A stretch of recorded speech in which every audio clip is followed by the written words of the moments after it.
আসসালামু আলাইকুম রহমতুল্লাহি ওয়া বারাকাতুহু। সম্মানিত দর্শক শ্রোতা, প্রিয় ভাই ও বোন, আমাদের আজকের ভিডিওটা একটি পারিবারিক বিষয়ে।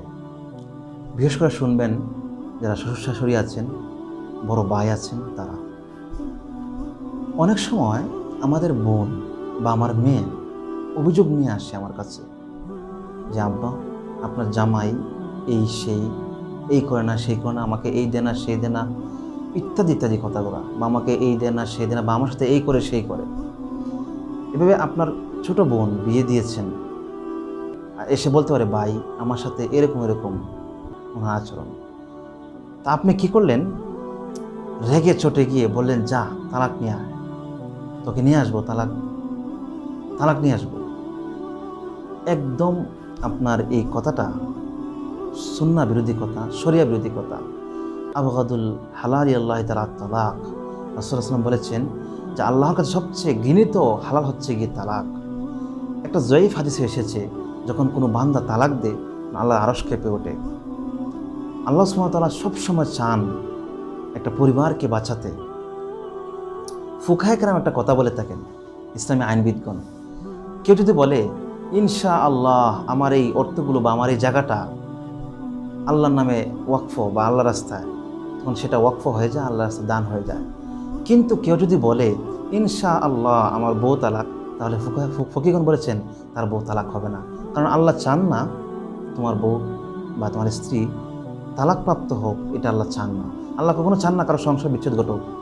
সহিহ মুসলিমের বর্ণনা এসেছে, রাসূল করিম সাল্লাল্লাহু আলাইহি ওয়াসাল্লাম বলেছেন যে জিন জাতির মধ্যে যারা দুষ্ট প্রকৃতির, অর্থাৎ ইবলিস তার দলবল নিয়ে প্রত্যহ সন্ধ্যাবেলায় সমুদ্রের উপরে তার দলবল নিয়ে বসার পরে কে কি কাজ করেছে আজকে তার হিসেব নেশে।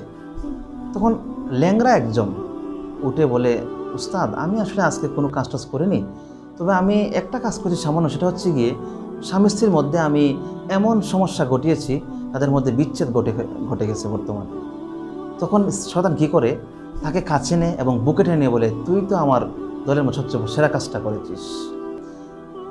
তো আরেকটা হাদিস দাইলামিতে বর্ণিত হয়েছে, যখন স্বামী স্ত্রী ঘরের মধ্যে এই কলহ বিবাদ করে তখন শয়তান হাততালি দেয়।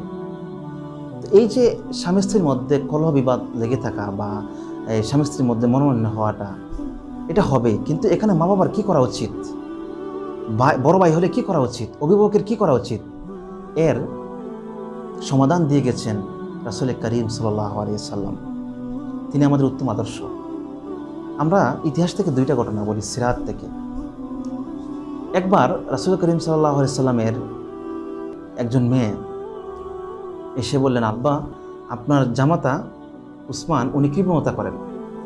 তখন রাসূল বললেন, মুহাম্মদের মেয়ে এসে স্বামীর বিরুদ্ধে অভিযোগ করবে, সেটা হতে পারে না, যাও। এখান থেকে আমাদের জন্য কী শিক্ষা?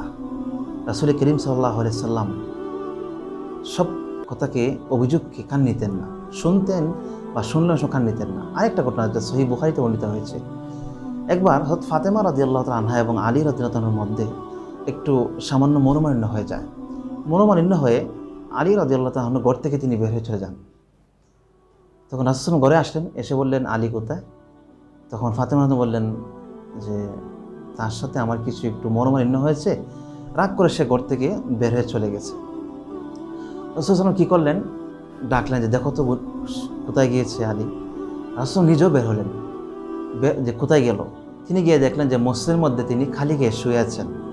তখন রাসূল গিয়ে বললেন, খুব আবাদ তোরা, উঠো হে মাটির বাবা। তখন আলী শরীর থেকে যে মাটিগুলো লেগেছে তিনি ঝাড়লেন এবং ঘরে নিয়ে আসলেন আলী রাদিয়াল্লাহু। দেখুন এখানে ঘরে নিয়ে আসার পর রাসূল বললেন না, বলো তো ফাতেমা কী ঘটনা, আলী বলো তো কী ব্যাপার। রাসূল এগুলো বললেন না, কারণ বলতে গেলেই অবশ্যই উভয়ের দুঃখ বাড়বে এবং বিষয়টাকে আরও এটার মধ্যে আগুন দেওয়া হবে। রাসূল কী করলেন, ফাতেমা রাদিয়াল্লাহু তাআলাকে বসান ডান দিকে, আলী রাদিয়াল্লাহু বসান বাম দিকে, এবং ফাতেমা রাদিয়াল্লাহু তাআলার হাত রাখলেন। পরে রাসূল আলী হাত রাখলেন এবং রাসূল হাতটাকে বললেন, বলো আমাদের সব ঝগড়া শেষ, আমরা মিলে গেছি, মিশে গেছি, বলো। দেখুন রাসূল এখানে বলেননি তোমাদের কি ব্যাপার আমাকে বলো, রাসূল শুনতে রাজি হননি। কারণ রাসূল বিষয়টা শুনতে চাইলে বিষয়টা আরও বাড়ার সম্ভাবনা ছিল। রাসূল কী করলেন, বাড়তে দিলেন না, এটাকে কমিয়ে দিলেন এবং কোনো কিছু না শুনেই বাস তোমরা মিলে যাও। এখান থেকে আমার জন্য সুন্নাহ হচ্ছে, যখন আপনার মেয়ে আপনার কাছে অভিযোগ নিয়ে আসে, প্রাথমিক পর্যায়ে অভিযোগ, তখন আপনি চেষ্টা করুন সুলহ, তাদেরকে মিলিয়ে দেওয়ার। হ্যাঁ, বিষয়টা যখন এই জুলুম পর্যায়ে হয়ে যায় তখন তো ব্যাপারটা ভিন্ন। স্বাভাবিক অবস্থায় সব কথা আপনি কানে না নিয়ে চেষ্টা করুন সুন্নাহকে পালন করার। আল্লাহ তাআলা সবাইকে তৌফিক দান করুন। আসসালামু আলাইকুম।